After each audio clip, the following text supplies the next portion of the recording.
This is Authentic Epic Boom, and I'm reporting from the Daily Southtown website, their newspaper, regarding Semaj Crosby. Rest her beautiful little precious soul in peace. We want justice for her. This doesn't make any sense that there's 4 grown-ass women, 2 that actually 3 she's related to, auntie, mom, and grandmother, and the friend that was in the house, and she was found dead under a sofa. Justice for Semaj. As you can see, people are protesting. That beautiful, joyous face. Tanasia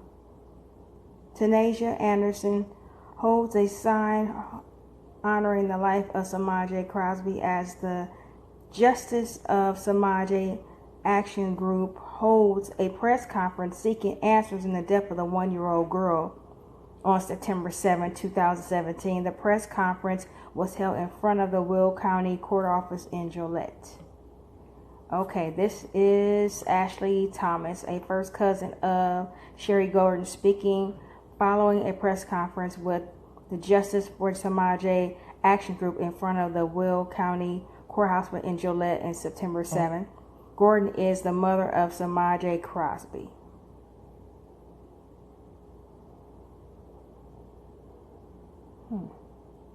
Okay. Anyways, keep going.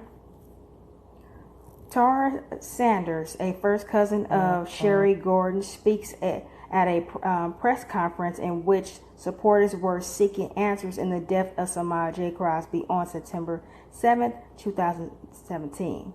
The press conference was held in front of a Will County court office in Gillette. Gordon is the mother of Semaj Crosby.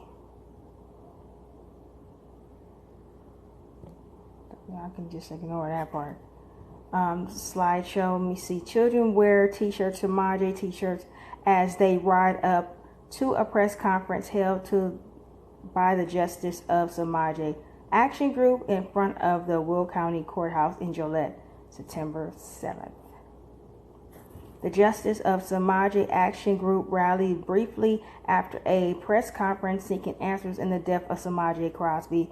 1. On September 7th, 2017, the press conference was held in front of the Will County Courthouse in Gillette.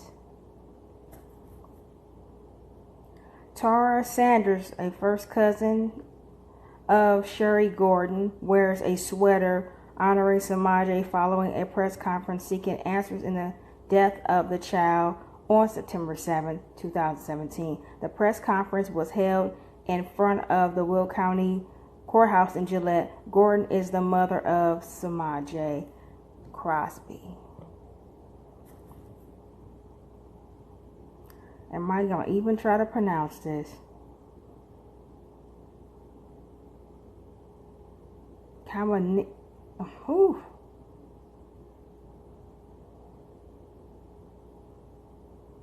Kamniti Jones, I hope that's right. Kamniti Jones holds a sign honoring the life of Semaj as the Justice of Semaj Action Group holds a press conference seeking answers in the death of the 1-year-old girl September 7th. The press conference was held in front of the Will County Court in Gillette. I don't know why they keep putting that in there. Myra Ray's Center holds a sign of Semaj Crosby with her daughter Emily Reyes right and her niece Raquel Anya while walking into a Will County boardroom June 15, 2017 in Gillette. Our message is do not forget Semaj. Mariah says. Flowers and toys mark the grave of Semaj Crosby at Amherst Cemetery in May 30th of 2017. She was found dead last month in her Joliet Township home. This is so sad. Joliet DCFS office, just in case you didn't know what that is. For them, it's called that. Here in Cali, it's called DPSS, and this is supposed to be for Child Protective Services. That's what it stands for here.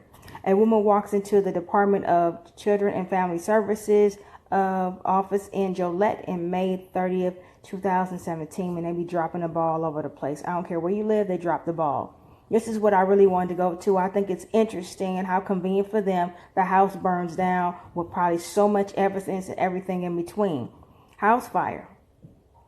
A few burned appliances are in the remains standing after a fire erupts May 6, 2017 in the Joliet Township home where the 17-month-old Semaj Crosby was found dead the previous month. And actually, she was found April 26.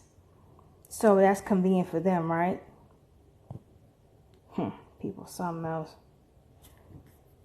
So that's the house fire. That's the tribute for Semaj. A memorial of balloons and toys remain intact a few feet from remains of the home in Joliet Township where the 17-month-old Semaj Crosby was found dead the month before. A fire erupted in the home early May 6, 2017 to their convenience. The people don't want to talk, want to burn and get rid of stuff. How do you be quiet and silent about what happened to a baby and you know you did something? I guess guilty conscience don't run through bloodstreams anymore because it's all about self-preservation. That's the problem with people. Funeral for Semaj Crosby. Family members of Semaj Crosby cry, hug upon the closing of her casket due to her funeral at a prayer tower ministry, Joliet, on May 5th, 2017. So sad. Oh, that's a beautiful service. It looks like beautiful, tiny little coffin. She didn't get a chance to live life or even grow. She was just an innocent baby. This is so sad. Funeral for Semaj Crosby.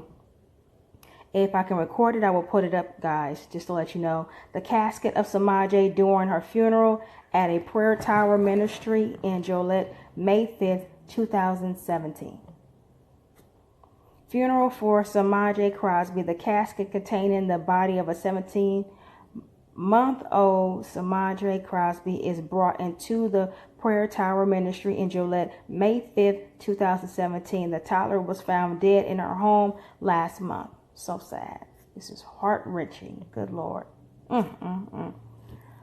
James Crosby and Sherry Gordon, the parents of the 17-month-old Semaj Crosby, hugged during her visitation at the prayer tower ministry in Joliet on May 5th, 2017. My goodness. James Crosby and Sherry Gordon, parents of the 17-month-old Semaj Crosby, stand in front of her casket during her visitation at prayer tower ministry in Joliet on May 5th. The toddler was found dead last month in the home. Memorial for Semaj Crosby. Residents and neighbors light candles at a memorial for Semaj Crosby, 1, at the front of the house where she was found dead in the 300 block of Lewis Road on April. I'm sorry, I got the date wrong, guys. I was one day off. It's actually April 27th and not 26th in Joliet.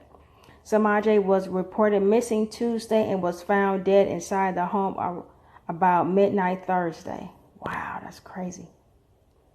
Missing toddler found dead in Joliet Township. A memorial is set up near the home where Semaj, 17-month-old, was reportedly missing and found dead in the 300 block of Louise Road, Joliet. Sorry, I read that again. And skip that. A memorial of Semaj holds a candle and a stuffed animal for memorial in front of the house where she was found dead in 300 block, April 27th. Semaj was reported missing Tuesday and was found dead inside the house midnight on Thursday. More of the memorial, it says the same thing. So sad. Look at that beautiful. And I just want to pinch her cheeks. She's just so beautiful and precious. This is the saddest thing ever. No, this child shouldn't have to suffer and go through any of this. She's a kid. She's a baby. That's a beautiful memorial. It really, really is. How can you not have a guilty conscience to speak up? All of them need to be in jail. Seriously. Whew, that's crazy. This is the house that she was in. This is in front of the house. That couch is, when you open up the door, is straight to your left. This is inside the home where the grandmother said, oh, I didn't live there. She's a damn lie. Up to 15 people lived in this house. At one time, there were squatters living in there with an innocent baby. There was an auntie, a grandmother. It was a mother living in there, and also a friend. So 4 people that lived there on top of kids and other people that were squatters. Okay, home deemed uninhabitable. The home where Semaj Crosby was found dead. They found all kind of stuff in that home. Jeez, man. Oh, but you're going to say it was worse after the cops left? It was like that before they got there. Let's just be real about it and stop lying. This is, and the grandmother was like, oh, the floor looks bad. What about the rest of the house? What you mean the floor? It's everything. This is not a living place for a kid, but DFCS, I think I'm saying it right, Department of Family Services for out there said just because people are squatters or more than, several people live in one house doesn't mean it's fit to be unsafe. And that's the problem I have with them. They are so not accountable for the things they do when they could take kids out of the home and save their lives. They don't. How many more reports? There were several, over 10 reports. Okay? Now, correct me if I'm wrong. It was 80 reports altogether. So how much needs to be done or said before you take the girl out the home? Now she's gone. And the first thing a spokesman for, Family Protective Services said, oh, mistakes were made. Mistakes were made. Girl life is gone. This is the side of the house. So you telling me it didn't look like that before? Because it did. This is inside another room in the house. Look at that. Jeez. Yep, that's the cleanest part right there.